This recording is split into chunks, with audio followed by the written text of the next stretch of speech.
Two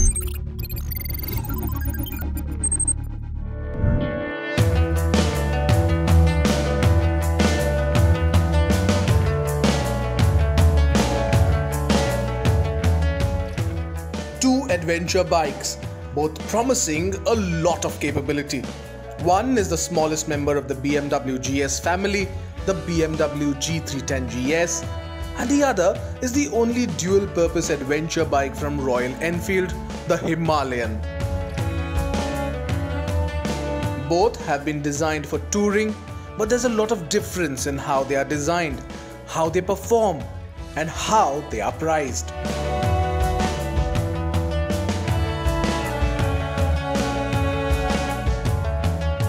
Now, if you're looking for a two-wheel adventure, you have several options in the market right now.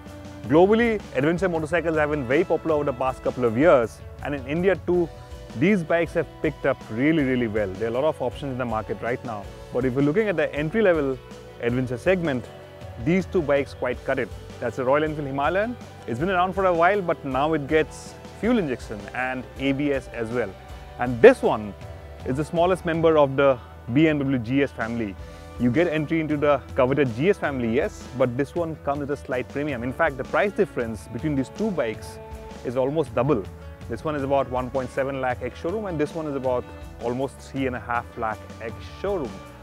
But despite the price difference, what do these bikes offer in terms of capability and in terms of a true blue adventure if you're looking for a two-wheel adventure? That's what we're going to find out.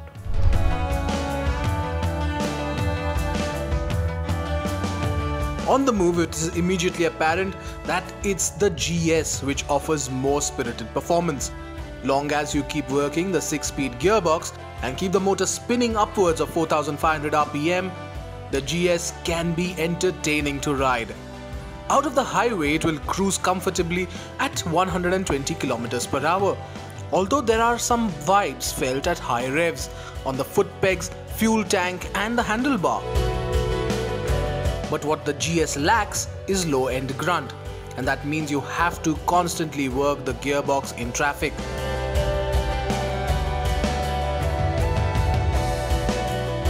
The Himalayan now gets fuel injected and throttle response is crisper than before. It also makes less power than the GS, and the engine's character is typical of Royal Enfield singles. As long as you're not in a tearing hurry to get anywhere, the Himalayan will chug along nonchalantly, and yes, it can hit 130 km per hour top speed, but the engine is not happy at high revs. 90 to 100 km per hour is where the Himalayan's sweet spot is, and it will happily maintain that speed over a day's ride. But where the Himalayan excels is in the way the 411cc engine delivers its torque in the low and mid-range. And pulling power is what is required when you're traversing difficult terrain. Now, both these bikes are adventure tourers, yes, but these are not hardcore off-road bikes. What the Himalayan offers is more torque low in the revs. What that means in the real world is you don't have to rev it too much to make the bike pull, but that one makes more power, so it's got a higher top end, so you can cruise comfortably at 120-130 km per hour, but the Himalayan is happiest at around 100-110 km per hour. But this one gets more travel on the suspension, on the front suspension, 200 mm. That one gets 180 mm on both suspension, and this one gets a larger 21-inch spoked wheel. So if we're going through rough patches off-road, think about Ladakh, places like Spiti, this one is more suited for that kind of riding. But if you're looking at mostly tarmac riding, long distances over tarmac, that one's got a better top end and that one is more comfortable to ride as well.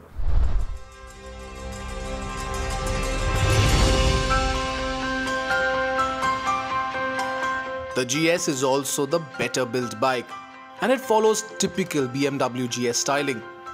So there's that typical adventure beak, dual tone GS colors, and the gold colored upside down front fork adds to the quality, fit and finish of the bike. There's 220mm of ground clearance with a standard engine bash plate, although it's made of plastic.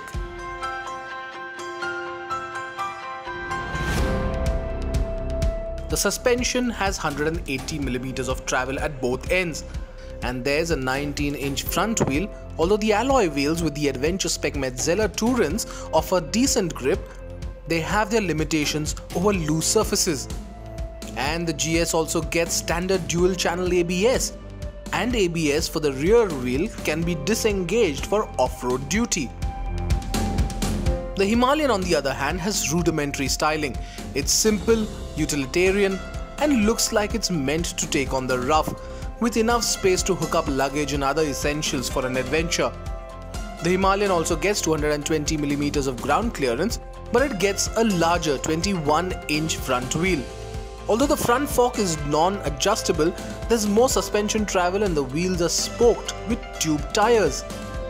So yes, they are more suited for riding over hard terrain, but then no tubeless tires. The Himalayan also gets ABS now, but it cannot be switched off. Now, picking a clear winner between these two bikes isn't so simple because there's a huge difference in pricing. But if price isn't the consideration, it'll also depend on the kind of riding you do. If you're looking at mostly trail riding or off-road riding, think about Ladakh, Spiti, over rocky roads, broken roads. The Himalayan can take that kind of beating. It's more affordable, cheaper to maintain and cheaper to repair as well. But if you're looking at mostly tarmac riding, long distance riding even, the GS is better suited for that. It's got better cruising ability, it's better built, looks better, and of course you get bragging rights of being the owner of a BMW GS, but all that comes at the cost of almost 2 Himalayans.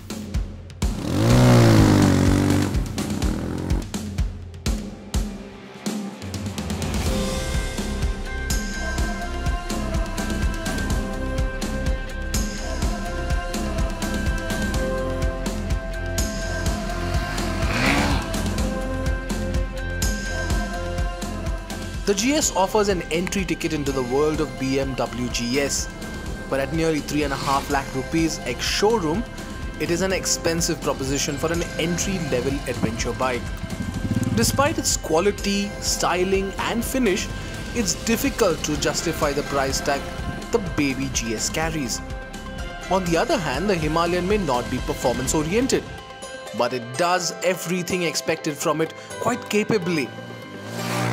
And with that price tag and easy accessibility, it's our pick in this comparison.